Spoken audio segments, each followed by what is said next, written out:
নমস্কাৰ বন্ধুসকল আপোনালোকে চাই আছে cricket Guru Assam YouTube channel India A versus India B Duleep ট্ৰফিৰ যিখন মেচ আছিলে সেইখনৰ ফলাফল ওলালে শক্তিশালী হিচাপে গণ্য কৰি অহা হৈছিল ইণ্ডিয়া এ টিমক কিন্তু আচৰিতভাৱে ইণ্ডিয়া বি টিমেহে পইণ্ট লাভ কৰিবলৈ সক্ষম হ'ল 6 পইণ্ট লাভ কৰিছে বৰ্তমান সময়ত যদি আপোনালোকে পইণ্টছ টেবুলখন চাই দুলীপ ট্ৰফিৰ ইণ্ডিয়া সি আৰু ইণ্ডিয়া বি 6 পইণ্টেৰ সৈতে 1 নম্বৰ আৰু 2 নম্বৰ পজিশ্যনত আছে আৰু বাকি দুটা টিম ডি ইণ্ডিয়া ডি আৰু ইণ্ডিয়া এ 3 আৰু 4 নম্বৰত আছে গতিকে যিটো টিমে ইটোৱে সিটোৰ লগত খেলিব আৰু একেবাৰে শেষত যাৰ পইণ্ট বেছি হ'ব সিয়ে সাধাৰণতে দখল কৰিব দুলীপ ট্ৰফি আৰু বৰ্তমান সময়ত ইণ্ডিয়া ডি আৰু ইণ্ডিয়া এ এই দুটা টিমৰ কিন্তু পইণ্ট কম হৈ যোৱাৰ কাৰণে এওঁলোক কিন্তু প্ৰায় পিছ পৰি গৈছে বহুত পিছ পৰি গৈছে আৰু ইণ্ডিয়া সি আৰু ইণ্ডিয়া বিৰ মাজত কোনোবা এটা টিমেই দুলীপ ট্ৰফি জিকাৰ কিন্তু আশা বেছিকৈ জাগ্ৰত হৈছে গতিকে আমি যদি ক'বলৈ যাওঁ ইণ্ডিয়া এ ভাৰ্চেছ বি মেচখনৰ প্ৰথমতে আমি দেখিছিলোঁ যে 321 ৰান কৰিছিলে ইণ্ডিয়া বি এ তাৰ পাছত ইণ্ডিয়া এ 231ত অল আউট হৈছিলে তাৰ পাছত লিড পাইছিলে India B A then India B A আকৌ 184 ৰান কৰিছিলে টাৰ্গেট দিছিলে 270 প্লাছ ৰানৰ টাৰ্গেট দিছিলে তাৰ পাছত ইণ্ডিয়া এ 198 ৰানত অল উইকেট হৈ পৰিছিলে গতিকে আজি যেহেতু শেষৰ দিন আছিলে শেষৰ দিন হিচাপে ইণ্ডিয়া এৰ হাতত খেলখন জিকাৰ বাবে অল আউট এটেক যোৱাৰ এটা অপচন আছিলে তেওঁলোকে যদি খেলখন জিকিব বিচাৰিছে তেন্তে অল আউট এটেক যাব লাগিছিলে ওভাৰটো যথেষ্ট আছিলে আৰু টাৰ্গেটো যথেষ্টখিনি আছিলে এদিনত কৰাটো সম্ভৱ নাছিলে কাৰণ বলিঙৰ কাৰণে উপযোগী হৈ আহিছিলে পিটছ আৰু তেনেকুৱা অৱস্থাতে আমি দেখিবলৈ পাইছিলোঁ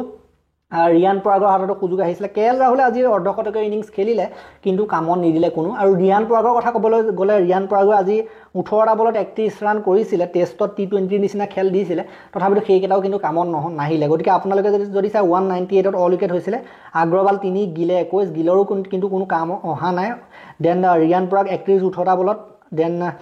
কে এল ৰাহুল 57 জুৱেল 0 কটিয়ান 0 এই 0 দুটা যথেষ্ট প্ৰভাৱিত কৰিলে তেওঁলোকক যেহেতু তেওঁলোক 76 ৰানতে হাৰিছে গতিকে এই 0 দুটা বহুত প্ৰভাৱিত কৰিলে দেন ডুবে 14 কুলদীপ 14 ডুবেও ফ্লপ মাৰি আছে একেৰাহে আকাশদীপৰ নিচিনা বলাৰে 43 ৰান কৰিবলগীয়া হৈছে শেষত আহি আভেছে 3 খালিলে 4 এনেকুৱা ধৰণৰ আমি দেখিবলৈ পাইছিলোঁ সৰ্বাধিক উইকেট ল'লে ইয়াছ দয়ালে 3টা মুকেশ কুমাৰে 2টা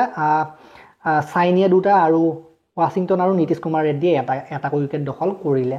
গতিকে চাবলৈ যদি যোৱা হয় ৰিয়ান পৰাগৰ হাতত এটা সুযোগ আছিলে খেলখন কিবা এটা নহয় কিবা এটা প্ৰভাৱ পেলোৱাৰ খেলখনত যে কিবা এটা খেল চেঞ্জ অনাৰ মানে সাধাৰণতে সুযোগটো পাইছিলে এটেক কৰিছিলে ঠিকে আছিলে এটেক কৰিছিলে কাৰণ সময় কম আছিলে বেছি ৰান ৰেটৰ সৈতে যাবলগীয়া আছিলে সোনকালে অলপ বেছি স্ক'ৰ কৰাৰ দৰকাৰ আছিলে গতিকে তেওঁক যিটো ৰোল দিছে সেইটো ৰোলে তেওঁ পালন কৰিছিলে 1 ডাউনত আহিছিলে কিন্তু সিমান দীঘলীয়া যাব নোৱাৰিলে 31 ৰান কৰিলে গতিকে ৰিয়ান পৰাগৰ হাতত আৰু সুযোগ আহিব ইয়াতো এয়াই আৰু সময়ত দেখুৱাবৰ কাৰণে আৰু সুযোগ আহিব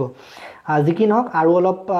ইম্প্ৰুভমেণ্টৰ দৰকাৰ আছে যিহেতু দীঘলীয়া ফৰ্মেট 30-40 ৰানেৰে কামত নিদিব দীঘলীয়া ফৰ্মেটৰ কথা ক'বলৈ গ'লে যদি ৰেড বল ক্ৰিকেটৰ আমি কথা ক'বলৈ যাওঁ অলপ দীঘলীয়া যাব লাগিব 70-80-100 এনেকুৱা ধৰণৰ গ'লে বেছি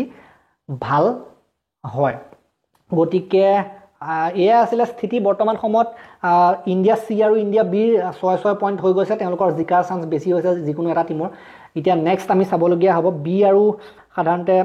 চিৰ নেক্সট কেইখন মেটছ আছে ডি আৰু এৰ লগত গতিকে সেই দুখন চাবলগীয়া হ'ব আৰু ডি আৰু এ এই